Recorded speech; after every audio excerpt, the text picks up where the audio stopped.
Let's bring in now live Barbara Heineback. Barbara was an official in the Carter and Clinton White Houses. Since left the Democratic Party, doesn't represent your views anymore, Barbara. We'll get to the Democratic problems with Joe Biden in a moment. I want to start with this Supreme Court ruling, though. What do you make of it? How significant is it for Donald Trump and his efforts to secure the presidency again? It's very significant, Kieran, not just for Donald Trump, but really for the nation, because it's not up to a couple of states or a couple of governors to determine we don't know how to get rid of this guy. So, what we're going to try to do is to make sure that he doesn't get to step forward and be electable come November the 5th. It's what I see this as a major step for the Supreme Court. I was happy to see that it was unanimous. I thought he'd probably win this one, but I wasn't so sure it would be unanimous, and it was.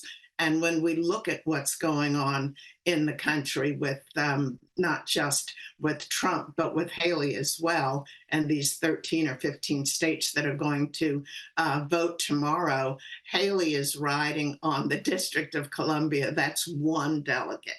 And when you have 538 and Trump already has 240 and she has 43, I think it was very Hmm. telling that it has to remain a democratic process.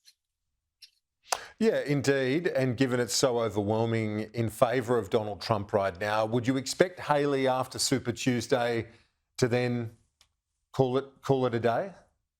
She might not. I see Haley as someone who has dug in her heels. And when I think back over the last few elections, they were a surprise. If you start with Obama, when Obama was running, he was ignored for quite a while, saying, oh, it's nice that he's running, but he's too young. He hasn't been around long enough. And he came out of Illinois, and the Clintons especially underestimated him. And he ran a grassroots campaign, which was very different from the usual normal process. And then following him, we've had a couple of others that have come through. Trump will never be president the first time around. And he ran that campaign basically himself, his family, and very tight. He didn't have the support much of the party, but he won. And I think of people like Jareed and other journalists who are usually spot on saying it'll never be Trump, and he won. So I think Nikki is waiting, maybe not for a tsunami, but for Trump to step into quicksand through one of his court cases. Something might happen. And I'm not so sure, even if something were to happen to Trump, that it will end up being Nikki Haley. It'll be up to the delegates to decide, just as if something should happen to Joe Biden, and I'm not sure he's going to be the number one person on his ticket come November 5th when I look at his health. And if that should happen, Yeah. it would be Well, very interesting to see you who said they back in try to put 2020. forward. You said back in 2020, and I know we had you on US Election Day as part of our coverage, but you made the point at that stage that Joe Biden couldn't get two sentences out without fumbling the ball. That was 4 years ago. Now, how do you see this playing out? Because clearly it's a drag on the vote for the Democratic efforts to hold on to the White House. His age.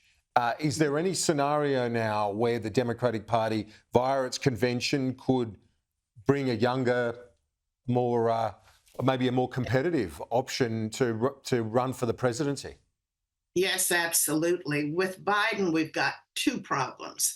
The one that everybody speaks to, which of course is not just his age so much, because he and Trump are the same age, basically 3 years difference. So it's basically that he's not well, he's not capable, can't find his way off the stage anymore. And it seems like the only person he really recognizes is Jill. So they keep her very close at hand to help him find his way and what's going on.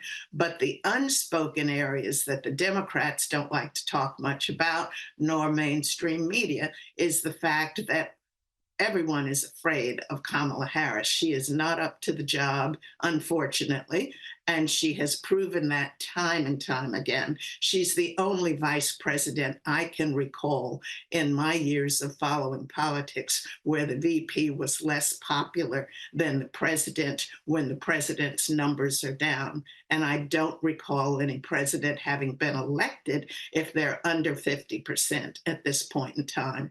So Biden has put himself in a trick bag. He cannot select another VP because of how he got elected, thanks to Clyburn. And Congressman Clyburn from South Carolina brought him back into the fold. It was interesting that when Biden was in his second debate 4 years ago, who kicked him Yeah. off the stage? I mean, she gave him a verbal thrashing. And when I say she, the she I'm talking about is Kamala Harris. She accused him of being Mm. racist, and she came after him, and she took no prisoners. He was out after the Yeah. second debate.